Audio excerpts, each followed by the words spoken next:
Not every violent person wants the same thing, and understanding that difference can completely change how you respond to a dangerous situation.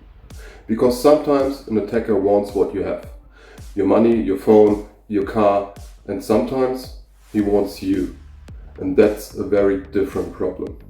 Rory Miller describes a useful distinction when talking about predatory violence: resource predators and process predators. Now, these aren't rigid scientific categories. Think of them as models that can help us understand what's happening. And there's one question behind the whole concept: what does this person actually want? Let's start with the resource predator. A resource predator wants something you possess: money, a phone, a watch, maybe your car. Violence, or the threat of violence, is primarily a tool to get that resource.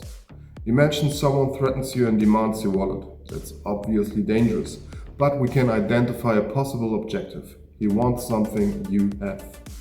And that distinction matters, because depending on the circumstances, that resource can potentially be surrendered. Your phone can be replaced, your wallet can be replaced, your car can be replaced, but you cannot. But now, let's change one thing. You give him the wallet and he doesn't leave. Instead he says, "Get in the car." Now we have a completely different problem. Because if he wanted your wallet, why does he still need you? This brings us to what Miller calls the process predator. Here your property may not be the objective. The interaction with you may be the objective. And suddenly four things become extremely important: control, time, privacy, isolation. Giving him your wallet doesn't necessarily solve the problem, because your wallet may never have been what he wanted. That's why an attempt to move you somewhere else should immediately change how you evaluate the situation. Into a vehicle, into another room, somewhere more isolated. Ask yourself, why does this person need me somewhere else? What improves for him if I go there?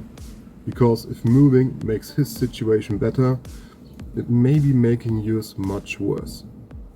And here's where this becomes really useful for personal protection. Don't walk around trying to classify everyone you meet as some type of predator. Real life isn't that simple. Instead, continually reassess what's happening. What does this person seem to want?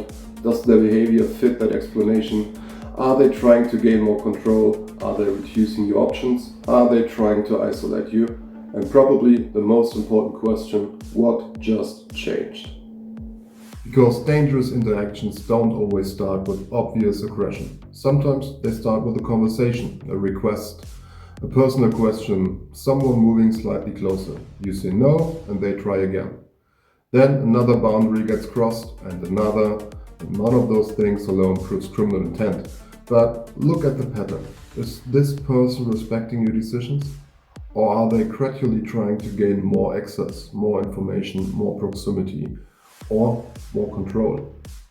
Personal protection isn't about believing everyone is dangerous, and it isn't about trying to predict exactly what another person will do. It's about recognizing when an ordinary situation stops being ordinary. So don't just ask, is this person dangerous? Ask, what does this person want, and what are they doing to get it?